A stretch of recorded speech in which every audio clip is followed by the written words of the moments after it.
മറ്റൊരു പ്രധാനപ്പെട്ട വാർത്തയിലേക്കാണ്. തിരുവനന്തപുരം വിതുര താലൂക്ക് ആശുപത്രിയിൽ ആംബുലൻസ് തടഞ്ഞതിനെ തുടർന്ന് രോഗി മരിച്ച സംഭവത്തിൽ 10 പേർക്കെതിരെ കേസ്. ജാമ്യമില്ലാ വകുപ്പ് പ്രകാരമാണ് കോൺഗ്രസ് പ്രവർത്തകർക്കെതിരെ പോലീസ് കേസെടുത്തിരിക്കുന്നത്. കേസിൽ DCC ജനറൽ സെക്രട്ടറി റോഷിലാൽ ഒന്നാം പ്രതി. രോഗിയെ കയറ്റാൻ വന്ന ആംബുലൻസ് തടഞ്ഞെന്ന് FIR.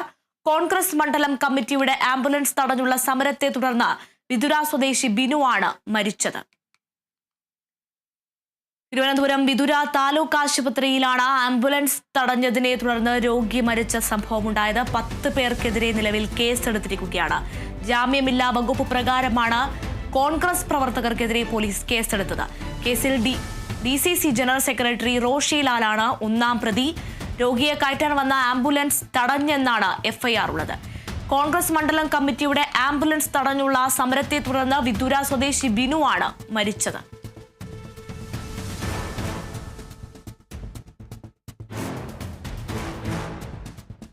ട്രാൻസ്ജെൻഡർ വേഷത്തിൽ ഇന്ത്യയിൽ ഒളിച്ചുകഴിഞ്ഞ ബംഗ്ലാദേശ്